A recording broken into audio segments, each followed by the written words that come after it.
Ladies and gentlemen, this is Gail Morgan welcoming you to the Libertarian Counterpoint's Knuckleheads of Liberty podcast. You've heard their point, now listen to the counterpoint. Welcome to the Knuckleheads of Liberty podcast. We are coming at you on October 20th. Scary times, not just because we're getting close to Halloween, but mostly because of who's in the White House. But before we get to any of the news today, I'll introduce you to our panel. In our upper left-hand corner, we have Leon, the word Brathwaite, last word in Liberty. He is a retired engineer in the state of California. In our upper right-hand corner, we have back with us our screaming eagle of freedom, Tim Everett. He is a pilot in the state of California. And my name is Jason McPhee, and I'll be your host today. So let's jump right into the topics.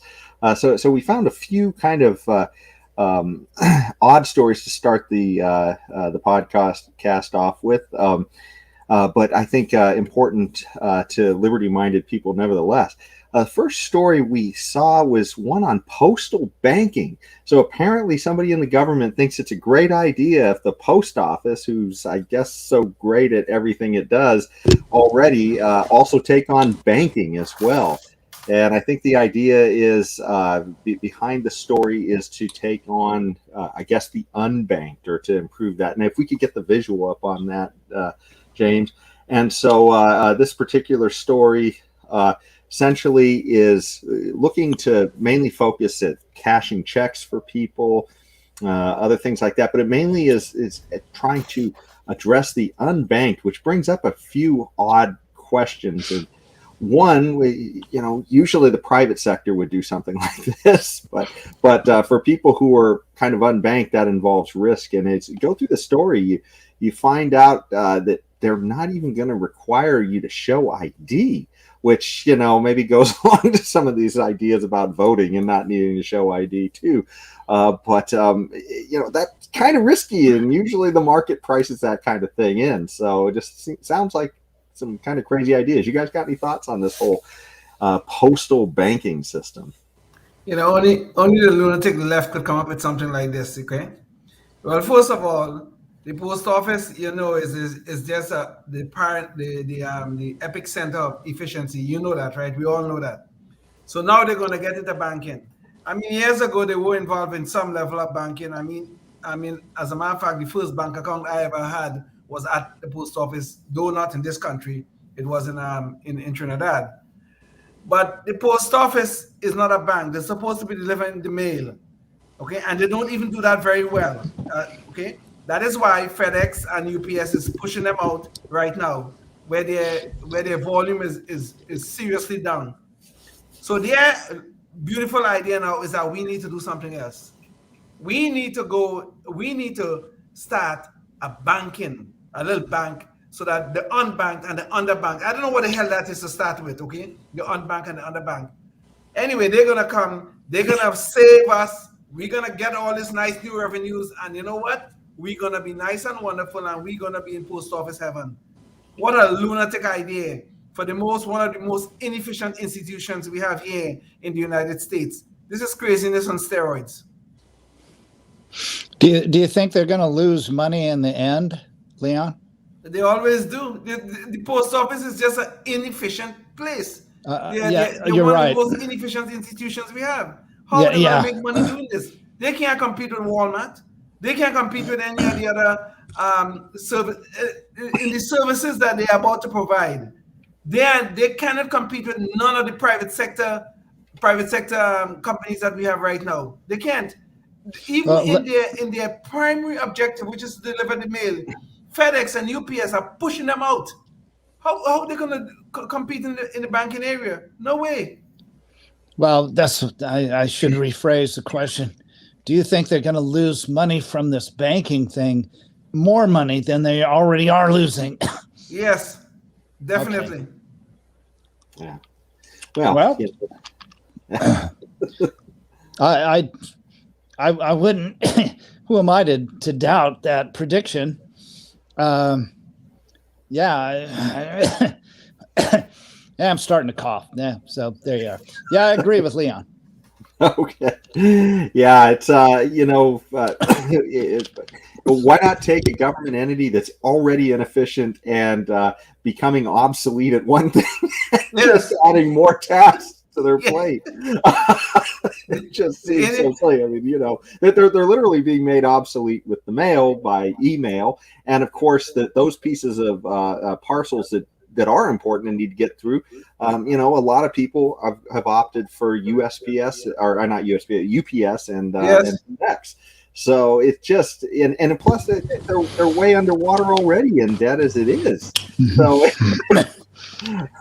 Even look at you talk about the parcel deliveries.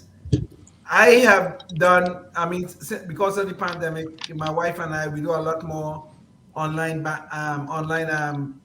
purchases and that kind of stuff, online shopping, and we have a lot of stuff delivered to us, whether we in Algova, whether we in Goa Beach. I think honestly, since the pandemic began, I think we have God knows how many packages we have had delivered to our homes. And believe me, I think I've only used the post office twice, quite frankly. yeah. And I am sure I am not unique in that regard. I am sure. Well, as crazy as that is, it looks like government seems to want to interfere in all kinds of normal market transactions. Aside from the post office and banking, of course, government seems to want to be involved in permitting who can ride in your car. And of course, this isn't anything new, the idea of taxi medallions. But what is kind of new is that these cities have been selling these taxi medallions, essentially permits to say that, yes, you can get in my car and I can give you a ride somewhere, for a few bucks. So apparently we weren't capable of doing that without the government say so. But essentially it created a monopoly on the ability to do this. The people who have these medallions, and those medallions became worth a lot of money. And so it essentially people were paying, I guess, to both the city for new medallions when they offered them and to existing medallions. These things could cost hundreds of thousands of dollars. And so a lot of people invested in those as a way to have a career driving people around, something you could just do in your own car for 10 or 15 grand, and instead, through the miracle of government, these people are massively in debt in order to do that kind of a job. And then along comes Uber, who says, gosh, why do we need a medallion, or why do we need a permit from the government just to drive people around? Why don't you get on our app? We can connect everybody and just hop in somebody's car and they'll take you where you need to go. Of course. Consequently, these medallion owners and the bank, I believe it's San Francisco the credit union. Was a credit union. Yeah, they are out a lot of money because, and this story is probably playing out in other cities as well. Yes. But they're out a lot of money because they loaned people money to invest in these medallions as a business model, and then further, the people, the poor guys who just follow the government's instructions on needing these permits to drive people, that now they're out high and dry, owing maybe in some cases hundreds of thousands of dollars. And it's just chaos. And the credit union has tried to sue, in this case, the San Francisco Municipal Transportation Agency, because they're the ones who were giving the permits. And it's just a complete mess because it's sort of like nobody has the money, and yet all these people are in the poorhouse now. So I don't know. What do you guys think about this? Just crazy story of government getting involved with it. If I could start off, I don't know how long I'll talk, but this is a result of government with a monopoly, and that's the medallion model. It's a monopoly on medallion holders, and they sat back on their laurels before Uber and Lyft came along and didn't do anything to increase their ability to do a transaction easily like Uber and Lyft. I mean, the technology was there because Uber and Lyft used it right away. Yes. Well, if you remember, the taxi drivers are incentivized to take cash because they have to pay a certain amount of money. It's per day or something like that. They start off in the hole, and then they have to make it up. And the less they have in traceable funds and the more they have in cash, they can keep more of that money instead of giving it to the cab company, which is what they would do with a credit card or anything else. So if you remember, when you got into a taxi, they did not like you using a credit card, and some of them would let you know it, and some of them would be nice about it, but some of them would let you know it. They want cash. Yeah. And it's that kind of an attitude that, because the whole model is rigged against the customer. And anyway, sometimes the only way you could use a credit card was with the old-fashioned cha-ching machine. Remember? Yes. Metal thing about this big, and with a lever that goes back and forth. Right. Not as big as the taxi. So they rested on their laurels and didn't think they had ever anything to worry about. Do we advance our customer service? Oh, no. It's basically the post office in the taxi business, if you really want to look at it that way. Yes. Because they become government employees as soon as they buy that medallion. Only they pay $250,000 for it. Well, if you go down to Buenos Aires, for example, where I spent a week with my son one time, and we rode around taxis. Taxis are everywhere. They don't have medallions, so anybody can do anything. So on the flip side, they would, in some cases, some cabs were really nice, and some they would cut the seat belts, cut them with a pair of scissors out of the back seats, so you had no seat belts. So I guess on the flip side, of course, this has not become a problem and probably would never be a problem in the United States with people being safety conscious. But in Buenos Aires, seatbelts are not required. Oh.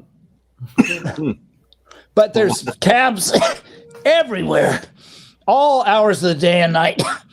There'll be, step out of Malonga at 3 o'clock in the morning. There's 3 cabs waiting to pick whoever wants to go wherever they want to go. I mean, it's just everywhere. So there you have it. But this thing just gets back. I mean, I think Tim basically said it, but it gets back to this whole concept of government trying to pick winners and losers. I mean, what gives the government the right to intrude into a transaction, a voluntary transaction between consulting adults? Okay, I want to go somewhere. There's somebody willing to provide that service. What gives the government the right to intrude itself between me and that person who's willing to give me the right to go wherever I want to go?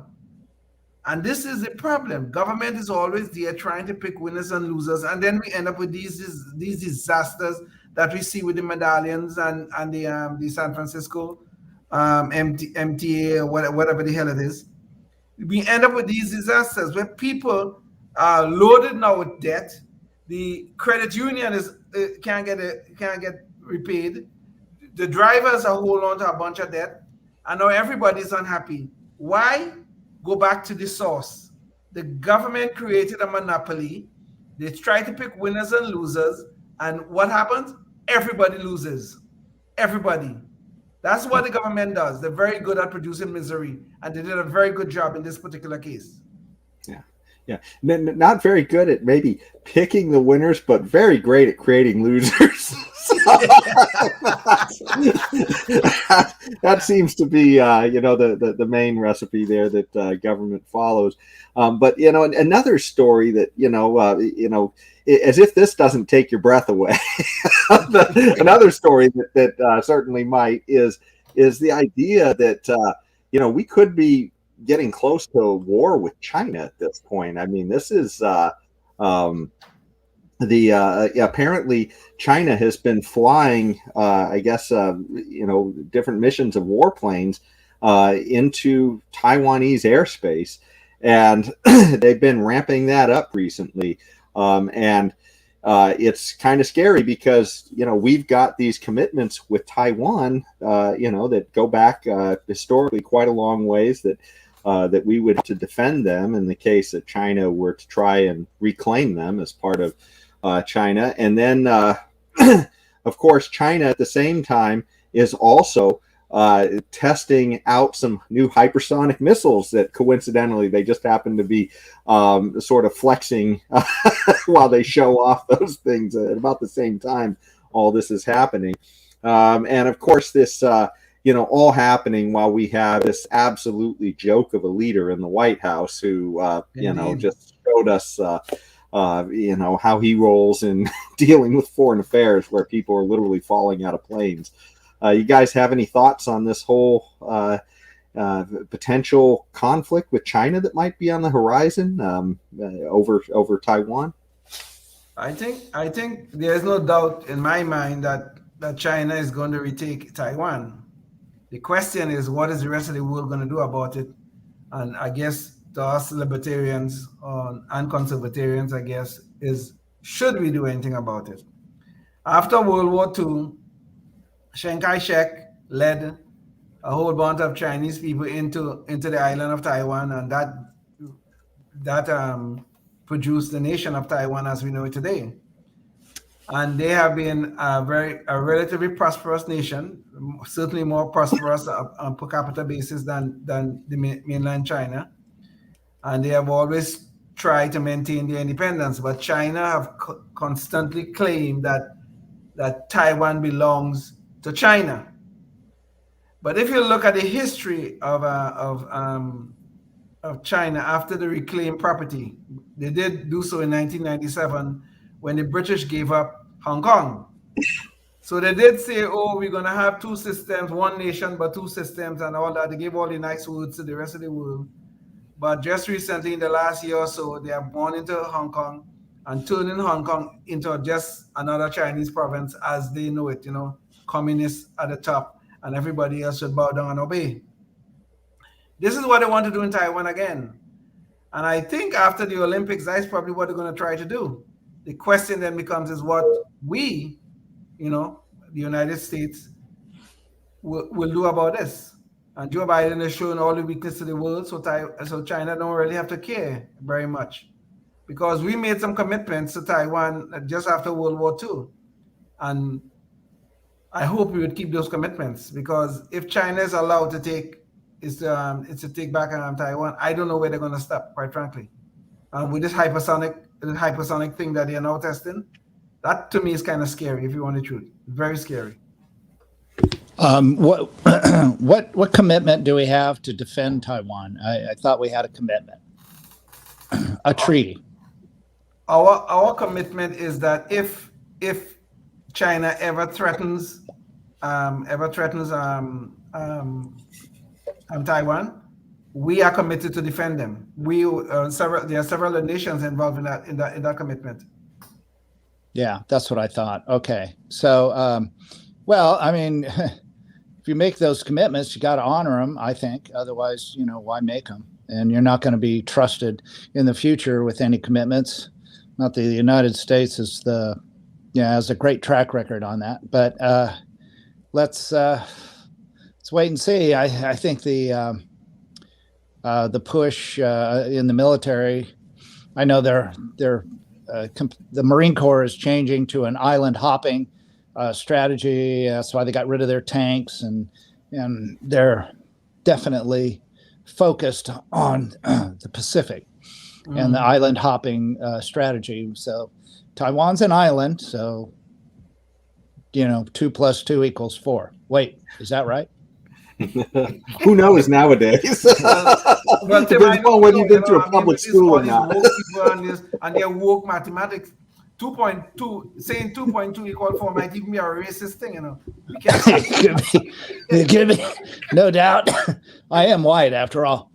That's right. That's what I tell you. Be careful, man. You know, I might get away with saying it, you know, but you might not.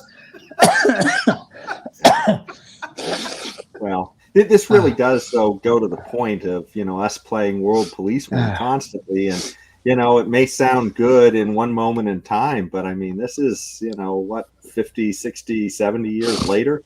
And the idea that maybe if we weren't distorting the picture in so many places in the world, maybe different places would work it out themselves, but here we are, kind of in this position now with really just a joke of a leader in place too to deal with the situation. I just, gosh, can't even imagine it. But and speaking of commander in chief, and the idea that some people are going to have to potentially go fight this war. One of the stories I wanted to talk about too is that there's a chance that women might be involved in fighting in some of these next wars.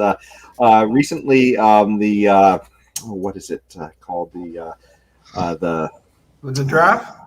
Yeah, I can't remember the name of the bill. The National Defense Authorization Act, I guess, is something that's being tinkered with right now, and they're putting in language to, I guess, require women to register for the draft.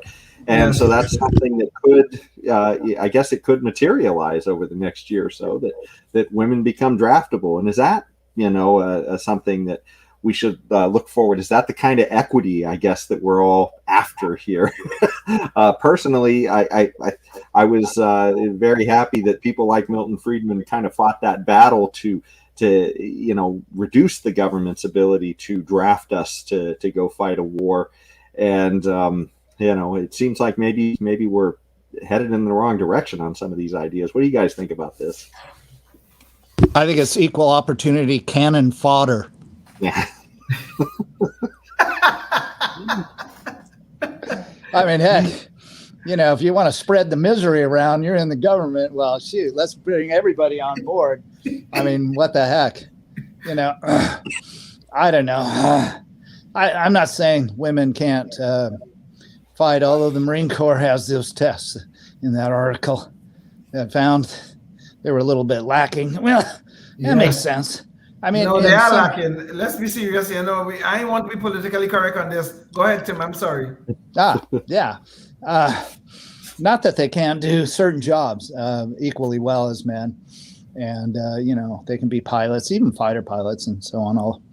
I don't know how they do in the G forces, but, well, I guess we'll see. But,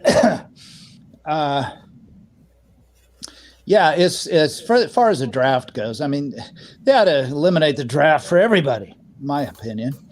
And just, although, yeah, I'm pulled in two different directions.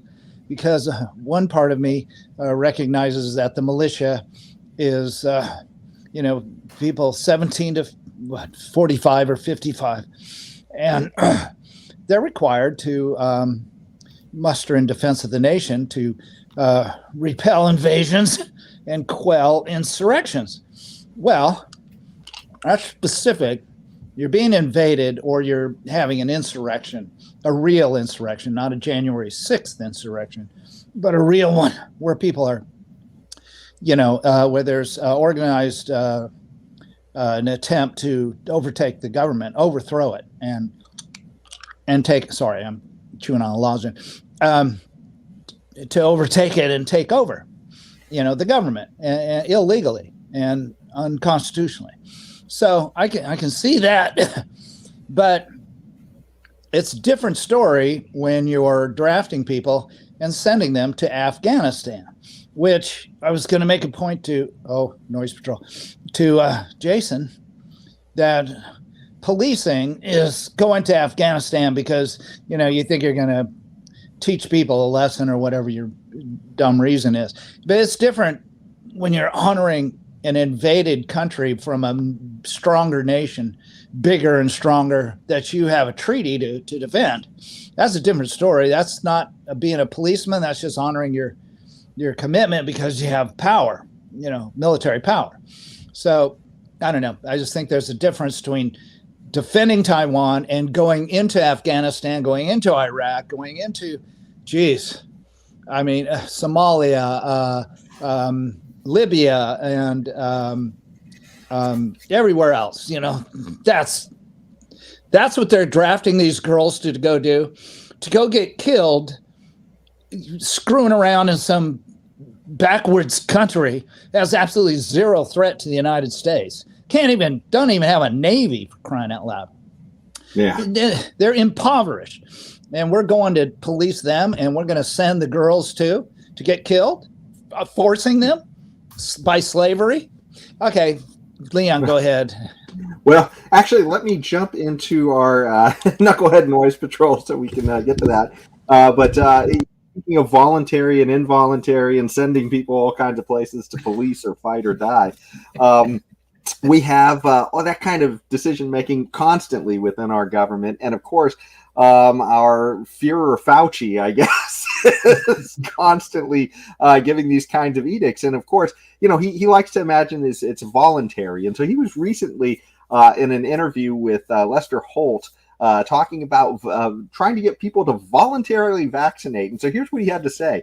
He said, there are a number of people who, for one reason or another, just don't want to comply and get vaccinated. We've got to get them vaccinated, and hopefully they will do it willingly. If not, there will have to be things that will essentially put pressure on them, such as you're not going to work in this particular agency or institution, or you're not going to be able to go to this college or university unless you get vaccinated. And I believe that once we start doing that, you will see more people willingly get vaccinated. So that's the new vision of voluntarism in our government. You guys have any thoughts on that? The beatings will and morale. Let me get this right. Until morale improves, the beatings will continue. This